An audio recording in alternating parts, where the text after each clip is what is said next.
இது ஒரு ஆக்கப்பூர்வமான அறிவிப்புகள். இது தொடர்ச்சியாக தமிழ்நாட்டு மக்களும் இப்பொழுது எதிர்பார்க்கிறார்கள். ஏனென்றால் அடுத்த ஆட்சி அமைக்க இருக்கிற அனைத்து இந்திய அண்ணா திராவிட முன்னேற்றக் கழகம் எதையெல்லாம் முன்வைக்கப் போகிறது என்பதை அவளோடு எல்லாருமே எதிர்பார்க்கிறாங்க. இன்றைக்கு புரட்சித் தலைவி அம்மா அவர்களினுடைய 78வது பிறந்தநாள் விழா. அப்ப இந்த பிறந்தநாள் அன்று முக்கிய அறிவிப்புகளை கொடுக்க வேண்டும் என்பது எங்கள் பொதுச் செயலாளருடைய நோக்கமாக இருந்திருக்கிறது. எனவே அவர் இன்றைக்கு இந்த அறிவிப்புகளை கொடுத்திருக்கிறார். உண்மையிலேயே இன்றைக்கு தமிழ்நாட்டிற்கு தேவையான அறிவிப்புகளை அவர் கொடுத்திருக்கிறார். அதுதான் என்னுடைய முதற்கட்ட பார்வை. சார், இப்போ கருணை தொகையா 10,000 வழங்கப்படுவதா சொல்லியிருக்காங்க சார். இது எந்த விதத்துல பாசிபிள் சார்? 10,000 ரூபாய் வழங்குறது? இல்ல பாசிபிலிட்டியில என்ன பிரச்சனை இருக்குங்க இதுல? ஏன் 10,000 ரூபாய் வழங்குறது என்ன சிக்கல் இருக்குங்க? நீங்க ஒண்ணுமே வேண்டாங்க. ஏற்கனவே மாதம் 2,000 ரூபாய் வழங்கப்படும் என்கிற அறிவிப்பு கொடுத்த போதே இதனுடைய பாசிபிலிட்டி பத்தி கொஸ்டின் பண்ணிட்டு இருக்காங்க. ஆனா நாங்க வெளிப்படையா சொல்றோம், இன்னைக்கு திமுக அரசாங்கத்தால் செய்ய முடியாது இருக்கிறதுக்கு காரணமே திமுக முழுக்க முழுக்க அரசு பணத்தை கொள்ளையடிக்கிறது, அரசு கஜானாவை காலி செய்கிறது. இந்த நிலைமை இருந்து கொண்டிருக்கிற போது அரசு நிர்வாகம் சரியில்லாத போது இதை செய்ய முடியாது. ஆனால் ஒரு சரியான நிர்வாகம் வரும்போது, நிதி மேலாண்மை சரியாக இருக்கிற போது இதை செய்ய முடியும். அது மட்டும் இல்லை, இந்த 10,000 ரூபாய் கொடுப்பது என்பது இன்றைக்கு உண்மையில ஒரு எமர்ஜென்சியில் இருக்கிற பேஷண்ட்டுக்கு கொடுக்கிற ஒரு ட்ரீட்மெண்ட் எப்படி இருக்குமோ அது மாதிரி தமிழ்நாட்டு மக்களுக்கு இன்றைக்கு உடனடியாக ஒரு கருணை தொகையாக கொடுக்க வேண்டும் என்பதற்காகத்தான் இந்த அறிவிப்பு வந்திருக்கிறது. ஏனென்றால் சகல பொருட்களின் விலையும் அதிகரித்திருக்கிறது. நீங்க நல்லா யோசிச்சு பாருங்க, ஸ்டாலின் அரசாங்கத்தில் இந்த 5 வருஷத்துல கிட்டத்தட்ட 3-4 மடங்கு மின்சார கட்டணம் அதிகரிச்சிருக்கு, வீட்டு வரி அதிகரிச்சிருக்கு, அதனால வீட்டு வாடகைகள் அதிகரிச்சிருக்கு, குப்பைக்கு வரி போட்டிருக்கிறாங்க, குடிசைக்கு வரி போட்டிருக்கிறாங்க, பால் விலை ஏற்றி விட்டுருக்காங்க, கட்டுமான பொருட்களின் விலை ஏறி இருக்கு, அரிசி பருப்பினுடைய விலை எல்லாம் 3-4 மடங்கு ஏறி இருக்கு. இந்த 5 ஆண்டு கால ஆட்சியில மக்கள் வாழ முடியாத நிலைக்கு நெருக்கடிக்கு தள்ளியிருக்காங்க. எனவே ஒரு சின்ன நிவாரணமாக ஒன்று கொடுக்க வேண்டும் என்கிற அந்த கருணையின் அடிப்படையில தான் கருணை தொகை வழங்கப்படும் என்கிற அறிவிப்பை கொடுத்திருக்கிறார்.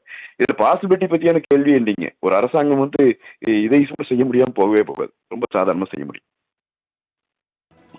இது ஒரு ஆக்கப்பூர்வமான அறிவிப்புகள். இது தொடர்ச்சியாக தமிழ்நாட்டு மக்களும் இப்பொழுது எதிர்பார்க்கிறார்கள். ஏனென்றால் அடுத்த ஆட்சி அமைக்க இருக்கிற அனைத்து இந்திய அண்ணா திராவிட முன்னேற்றக் கழகம் எதையெல்லாம் முன்வைக்கப் போகிறது என்பதை அவளோடு எல்லாருமே எதிர்பார்க்கிறாங்க. இன்றைக்கு புரட்சித் தலைவி அம்மா அவர்களினுடைய 78வது பிறந்தநாள் விழா. அப்ப இந்த பிறந்தநாள் அன்று முக்கிய அறிவிப்புகளை கொடுக்க வேண்டும் என்பது எங்கள் பொதுச் செயலாளருடைய நோக்கமாக இருந்திருக்கிறது. எனவே அவர் இன்றைக்கு இந்த அறிவிப்புகளை கொடுத்திருக்கிறார். உண்மையிலேயே இன்றைக்கு தமிழ்நாட்டிற்கு தேவையான அறிவிப்புகளை அவர் கொடுத்திருக்கிறார். அதுதான் என்னுடைய முதற்கட்ட பார்வை. சார், இப்போ கருணை தொகையா 10,000 வழங்கப்படுவதா சொல்லியிருக்காங்க சார். இது எந்த விதத்துல பாசிபிள் சார்? 10,000 ரூபாய் வழங்குறது? இல்ல பாசிபிலிட்டியில என்ன பிரச்சனை இருக்குங்க இதுல? ஏன் 10,000 ரூபாய் வழங்குறது என்ன சிக்கல் இருக்குங்க? நீங்க ஒண்ணுமே வேண்டாங்க.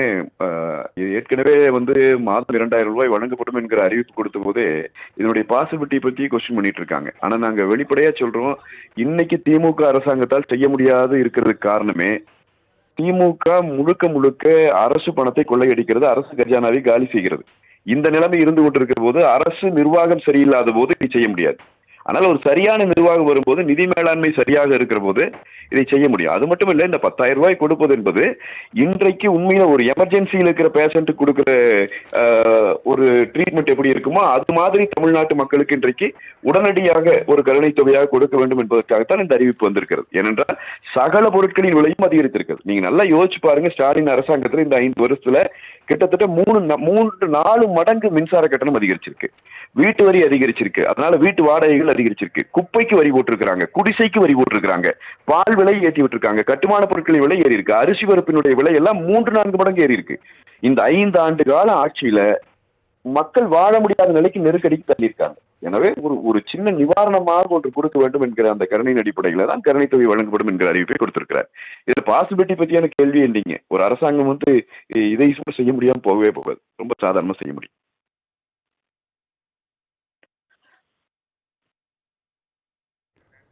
சார், உங்களுடைய கருத்துக்களுக்கு நன்றி.